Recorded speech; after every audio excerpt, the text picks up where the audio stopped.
मंच सजलेला होता. ऑर्केस्ट्रा डान्स सुरू होता. एक मुलगा असतो या ऑर्केस्ट्रामध्ये डान्स करणाऱ्या मुलींवरती खूप पैसे उधळत होता. एक मुलगी डान्स करत होती. अचानक हा मुलगा त्या मुलीचा हात पकडतो, तिला थोडं साईडला घेतो आणि बोलतो की चल मागे शेतामध्ये चल. त्यानंतर ती मुलगी देखील तेथे काहीतरी कारण सांगून त्याच्यासोबत शेतात जाते आणि त्यानंतर त्या मुलामध्ये आणि त्या मुलीमध्ये असं काहीतरी घडतं. त्यानंतर पुढे चालून आणखी भयंकर घटना घडते, जी की सोशल मीडियावरती व्हायरल आहे. नक्की काय घडले होते, काय आहे संपूर्ण प्रकरण पूर्ण सांगेल. बस व्हिडिओ शेवटपर्यंत बघा. नमस्कार, स्वप्नील क्राईम टॉक्समध्ये आपले स्वागत आहे. आजची जी सत्य घटना मी आपल्याला सांगत आहे, उत्तर प्रदेशमध्ये संत कबीर नगर नावाचा एक जिल्हा लागतो आणि या जिल्ह्यामध्ये खलीलाबाद पोलीस स्टेशन आहे आणि खलीलाबाद पोलीस स्टेशन अंतर्गत बनकटिया नावाचे एक गाव आहे.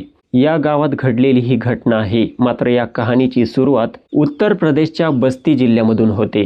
लालगंज पोलीस स्टेशन अंतर्गत रहने नावाचे एक गाव आहे आणि या रहने गावात राहणारे राम सहाय गड, त्यांच्या पत्नीचं नाव झिनका देवी. राम सहाय गड आणि झिनका देवी यांना 3 मुलं, 2 मुलं आणि 1 मुलगी. यांची जी मुलगी असते ही 22 वर्षांची असते, जिचं नाव असतं सुमन.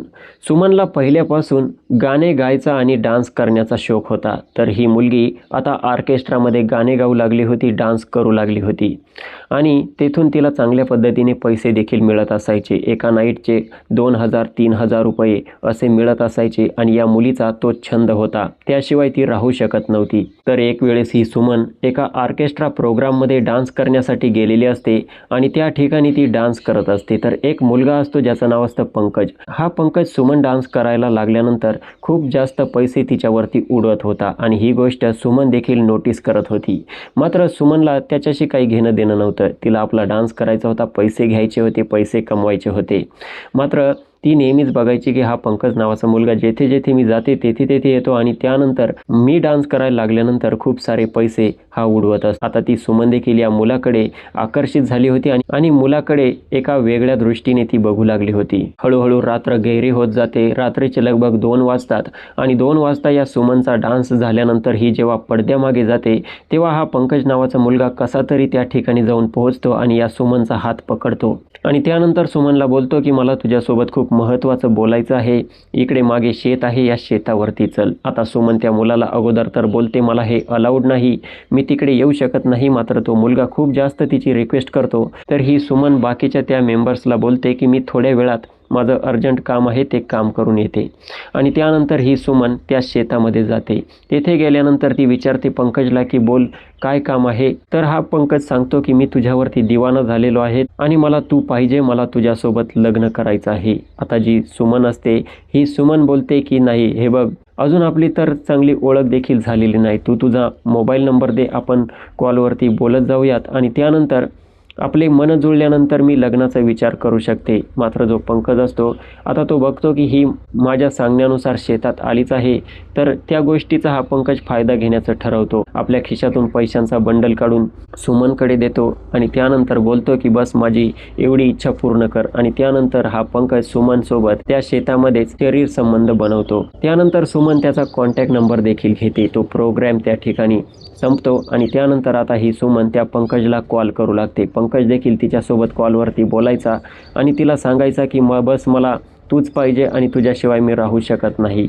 असं करता करता दोघांमध्ये प्रेम वाढत गेले. सुमन आणि पंकज आता भेटू लागले होते, बोलू लागले होते, जिथे वाटेल तिथे जाऊ लागले होते, अगदी कपलसारखे राहू लागले होते आणि सुमनने आता हे निश्चित केले होते की मला लग्न करायचं तर ह्या पंकज सोबतच करायचं. आणि 2021 मध्ये पंकज आणि सुमन लव्ह मॅरेज करून घेतात. आता यांच्या लग्नाला लगभग 6 महिने जातात. 6 महिन्यानंतर हा जो पंकज असतो आपल्या पत्नीला, म्हणजे जी सुमन होती ती त्याची पत्नी बनली होती. तर पंकज सुमनला बोलतो की आता इथून पुढे तुला ऑर्केस्ट्रामध्ये जाण्याची गरज नाही, डान्स करण्याची गरज नाही, मी जितकं काही कमावतो त्यामध्ये खुश राहा, मी तुझे संपूर्ण इच्छा अपेक्षा या पैशांमध्ये पूर्ण करू शकतो. मात्र तू तिकडे डान्स करायला आता जाणार नाही. सुमनला आता त्याने बंधनात टाकल्यासारखं वाटत होतं, कारण सुमन जी होती तिच्या इच्छा होत्या, तिला आवड होती आणि तिला डान्सशिवाय ती राहू शकत नव्हती. त्यामुळे सुमन आता या मुलापासून थोडीशी त्रस्त राहू लागली होती.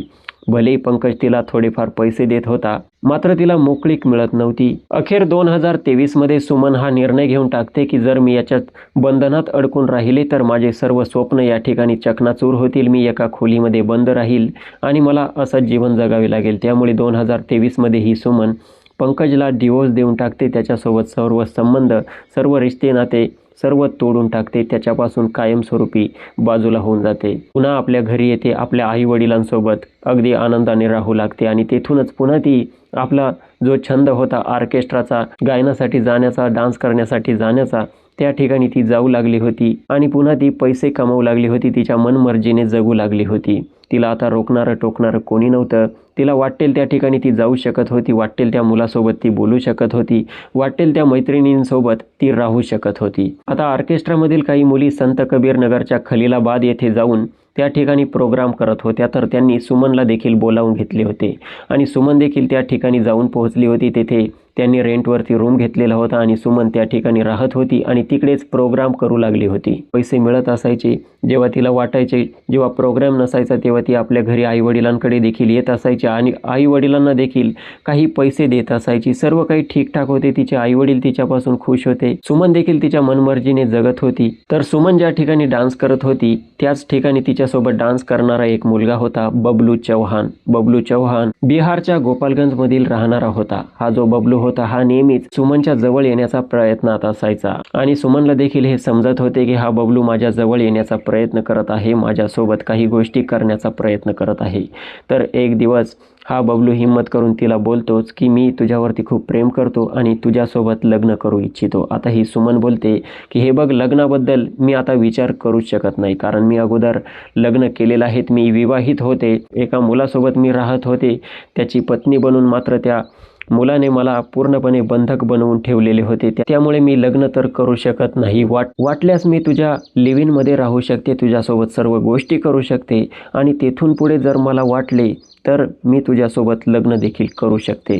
आता मुलगी स्वतःहून लिव्हिंगमध्ये राहण्याबद्दल बोलते तर मुलाला आता काय अडचण असणार. बबलू चौहान एका पायावरती तयार होतो आणि तेथून पुढे सुमन आणि बबलू दोघे एक रेंटचा रूम घेतात आणि दोघे एका सेपरेट रूममध्ये राहू लागतात, लिव्ह इन रिलेशनशिपमध्ये, म्हणजे बिना लग्न करता पती पत्नी सारखे. आता सुमनच्या आयुष्यातले असेच वर्षानुवर्ष निघत होते. 2025 संपले होते, 2026 सुरू झाले होते. आता 2026 मध्ये 4 मार्च 2026 होळीचा दिवस असतो. तर ही सुमन आपल्या गावी जाते, आपल्या आई वडिलांकडे जाते. 4 मार्चला होळी असते तर आपल्या आई वडिलांसोबत मिठाई वगैरे खाते, त्यांना पैसे वगैरे देते, त्यांच्यासोबत आनंदाने गप्पा वगैरे मारते आणि जसं दुसरा दिवस येतो 5 मार्च 2026 तर ही सुमन आपल्या आईला बोलते की मला प्रोग्राम आहे आणि मी आता चालले आहे. तिची आई बोलते की ठीक आहे, काळजी घे आणि व्यवस्थित राहा. आता सुमन आपल्या घरून 5 मार्च 2026 रोजी तिकडे संत कबीरनगर जिल्ह्यात बनकट या गावाकडे निघते आणि तेथे जाऊन पोहोचते. आपल्या बबलूसोबत लिव्हिंगमध्ये तर ती राहत होती भाड्याच्या रूममध्ये, तर तेथे दोघे राहू लागतात. मात्र सुमन तिकडे गेल्यानंतर सुमनने आपल्या आईवडिलांना कॉल केलाच नव्हता. सुमन नेहमी आपल्या आईवडिलांना कॉल करून सांगत असायची की मी येथे येऊन पोहोचले आहे, येथे सर्व काही ठीकठाक आहे, तुम्ही तुमची काळजी घ्या, अशा गोष्टी सांगत होती. मात्र 5 मार्च 2026ला गेलेली सुमन, तिचा कॉल एकतर लागतही नव्हता आणि ती स्वतःही कॉल करत नव्हती.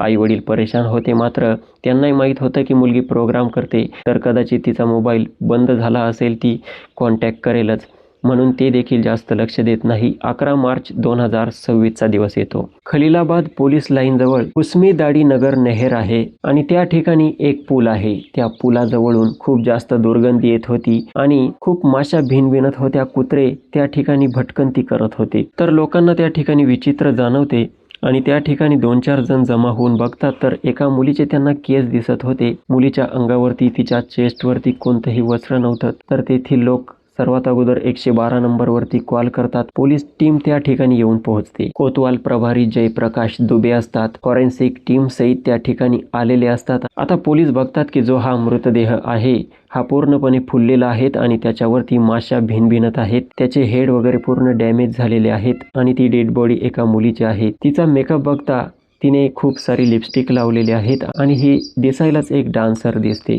तर पोलीस आसपास सर्च ऑपरेशन राबवतात तर त्यांना तेथेच एका गहूच्या शेतामध्ये शृंगाराचे सामान मिळते. आता त्या शृंगाराचे सामान आणि वेशभूषेवरून पोलीस एक अंदाज लावतात की ही महिला, ही जी मुलगी आहे ही एक ऑर्केस्ट्रा डान्सर आहेत. आता पोलीस जवळपास त्या ठिकाणच्या सर्व ऑर्केस्ट्रा सोबत संपर्क करतात आणि प्रत्येकाची चौकशी करू लागतात. मुलीचा मृतदेह पोस्टमॉर्टमसाठी पाठवण्यात येतो आणि पुराव्यानुसार माहिती मिळते की ह्या मुलीचे नाव सुमन आहे, जी की उत्तर प्रदेशच्या बस्ती गोपालगंज मध्ये राहणारी एक मुलगी आहे. तिच्या वडिलांना राम सहायगड यांना सूचना दिली जाते. राम सहायगड आणि झिनका देवी दोघेही त्या ठिकाणी पोलीस स्टेशन मध्ये येतात. 13 मार्च 2026 रोजी पोस्टमॉर्टम हाऊस मध्ये जाऊन पोहोचतात. मृतदेह बघून राम सहायगड जे असतात त्यांना खूप दुःख होते. ते बोलतात की माझी मुलगी होती, खूप लाडात वाढवलेली होती, मात्र हिच्यासोबत असे कोणी केले, कसे झाले, आणि त्या ठिकाणी त्यांना खूप सारं दुःख झालेलं असतं. राम सहायगड आणि झिनका देवी तेथे रडत असतात. ते बोलत असतात की 4 मार्चला होळीच्या दिवशी आली होती, 5 मार्चला निघून गेली आणि इकडे येऊन तिच्यासोबत काय झाले आम्हाला काही माहीत नाही. आता पोलीस बोलतात की अज्ञाताविरुद्ध केस दाखल करा. त्यानंतर पोस्टमॉर्टम रिपोर्ट येतो तर पोलिसांना माहिती मिळते की सुमनचा गळा दाबून हत्या करण्यात आलेली आहे. मात्र नक्की ही हत्या केली कोणी, सुमनसोबत कोण होते याची आता चौकशी सुरू होते. तर सुमनसोबत काम करणाऱ्या 3 व्यक्तींना पोलीस उचलतात, पोलीस स्टेशनला घेऊन येतात. त्यांची जेव्हा कसून चौकशी होते, पोलिसांना त्यांच्यापासून तर काही माहिती मिळत नाही. मात्र नंतर पोलिसांना माहिती मिळते की ही सुमन एका व्यक्तीच्या लिव्हिनमध्ये राहत होती आणि तो व्यक्ती आता फरार चाललेला आहे, ज्याचं नाव आहे बबलू चव्हाण. आता बबलू चव्हाणचं लोकेशन ट्रेस करण्यात येते आणि त्याला अजगबा घाटावरून उचलण्यात येते, पोलीस स्टेशनला हजर करण्यात येते. आता जेव्हा पोलीस त्याला सक्ती दाखवू लागतात आणि त्याला विचारतात की बोल तू सुमन सोबत काय केलेले आहेत, तेव्हा हा बबलू चव्हाण आपली संपूर्ण कहाणी पोलिसांना सांगू लागतो. बबलू चव्हाण पोलिसांना सुमनची सर्व हिस्ट्री सांगतो की तिने पंकजसोबत कसे लग्न केलेले होते, त्याच्यासोबत ती राहिली नाही. त्यानंतर बबलूला ती आवडत होती तर बबलू लग्नाबद्दल बोलत होता, तर सुमन बोलली की लिव्हिनमध्ये राहा. सुमन आणि बबलू लिव्हिनमध्ये राहत होते एका रूममध्ये. त्यांच्यामध्ये सर्व गोष्टी होत होत्या. मात्र लिव्हिनमध्ये राहते याचा अर्थ फक्त लिव्हिनमध्ये राहते असाच होता. तिने बबलूला पती मानलेलं नव्हतं ना, तिला कदाचित मानायचंही नव्हतं आणि त्यामुळे सुमन ही आपल्या मर्जीने कोणत्याही मुलासोबत कॉलवरती बोलत असायची, तिच्या मनमर्जीने जगत असायची. मात्र जो बबलू होता याला वाटत होते की आपल्यासोबत लिव्हिनमध्ये एका रूममध्ये राहते म्हणजे ही आपली बायकोच आहे आणि हा बबलू तिला बोलायचा की तू दुसऱ्या मुलांसोबत बोलू नको, तुझ्यावरती फक्त माझा अधिकार आहे आणि तू दुसऱ्यांसोबत बोललेलं मला आवडत नाही. आता ही सुमन तरी कसं सहन करणार? तिला हे सहन होत नव्हतं म्हणून तर तिने अगोदर पंकजला सोडले होते आणि आता बबलू देखील असं बोलतोय म्हटल्यावरती सुमन त्याला त्याच ठिकाणी शांत करायची. सुमन बोलायची की आपण फक्त लिव्हिनमध्ये राहतोय, तुझा माझ्यावरती अधिकार नाहीये. मी ठरवलं तर कोणत्याही मुलासोबत बोलेल, कोणाच्याही रूमवरती जाईल, त्याच्याशी तुला काही घेणं देणं नाही. आणि बबलूला याच गोष्टीचा राग येत होता. बबलूला वाटायचं की ही फक्त माझीच प्रॉपर्टी आहे. आता मी तुम्हाला सांगितलंच आहे 4 मार्चला ती आपल्या आईवडिलांकडे होळीनिमित्त गेली होती, 5 मार्चला आपल्या गावावरून पुन्हा आली होती आणि 6 मार्च रोजी या सुमनचा एक ऑर्केस्ट्रा प्रोग्राम होता. सुमन आणि बबलू बाईकवरती सोबतच जात असायचे लिव्हिनमध्ये होते म्हटल्यानंतर. तर पहाटे 4 वाजेपर्यंत तो कार्यक्रम चालला आणि त्यानंतर सुमन आणि बबलू आपल्या बाईकवरती बसून आपल्या रेंटच्या रूमवरती येत होते. तर बाईकवरती येता येता ही सुमन कॉलवरती बोलू लागली होती आणि इकडे बबलू चव्हाण जो बाईक चालवत होता त्याला ते सहन होत नव्हतं. हा बबलू बोलत होता की तू माझ्यासोबत राहून दुसऱ्या मुलांसोबत का बोलते? सुमन त्याला जागेवरती गप करत होती. तुला घेणं देणं नाही, मी कोणत्याही मुलासोबत बोलेल, काही करेल. आता जो बबलू होता याला खूप राग येतो. तसंही ते जागृत झालेली होती, झोप झालेली नव्हती. त्या ठिकाणी तो बाईक थांबवतो. खलीलाबाद पोलीस लाईन जवळ एक पूल असतो, त्या पुलाजवळ त्या ठिकाणी त्यांच्यात भयंकर वाद होतात आणि या वादाचं रूपांतर इतकं भयंकर होतं की हा बबलू चव्हाण सुमनचा गळा दाबतो आणि तिची त्या ठिकाणी हत्या होते. हत्या झाल्यानंतर आता हा बबलू तिचा मृतदेह त्या ठिकाणी पुलाखाली लपवून ठेवतो आणि तिचं जे सामान होतं, तिची पर्स होती, ती सर्व पर्स वगैरे तेथे जवळ शेत होते, गव्हाच्या शेतामध्ये तेथे लपवून ठेवतो. मात्र पोलिसांनी जेव्हा सर्च ऑपरेशन राबवले होते, ते शृंगार वगैरे ते सर्व त्यांनी शोधले होते आणि अखेर बबलू चव्हाणला देखील अरेस्ट करण्यात आलेले आहेत. गंभीर कलमांतर्गत गुन्हा दाखल करण्यात आलेला आहे आणि आता कदाचित तो आयुष्यभर जेलमध्येच राहणार आहे. मात्र मित्रांनो, मला सांगा या घटनेमध्ये सुमनची चूक होती की नाही? मला वाटते या ठिकाणी सुमन देखील आपल्या स्वातंत्र्याचा खूप जास्त गैरफायदा घेत होती. तिला तिला कोणाच्या बंधनात राहायचे नव्हते. तिला अनेक व्यक्तींच्या संपर्कात राहायचे होते, कारण ती पंकजसोबत राहिली नाही आणि बबलूसोबत लिव्ह इनमध्ये राहून जर दुसऱ्यांसोबत ती बोलत होती, तर सुमन जरा जास्त पुढची मुलगी होती आणि याच पुढाकारामुळे अखेर तिचा जीव गेला. मुळात तिने बबलू चव्हाणसोबत लिव्ह इनमध्ये राहून देखील खूप मोठी चूक केली होती. तर याबद्दल आपले काय मत आहे कमेंट सेक्शनमध्ये नक्की मांडू शकता. बाकी या व्हिडिओचा माझा उद्देश कोणाच्या भावना दुखावण्याचा नाही, तर आपणास जागरूक करण्याचा होता. व्हिडिओ आवडला असेल तर लाईक करा आणि अशाच सत्य घटना क्राईम स्टोरीज नेहमी ऐकत राहण्यासाठी चॅनलला सबस्क्राईब करा. भेटूयात पुढच्या व्हिडिओमध्ये. जय हिंद, नमस्कार.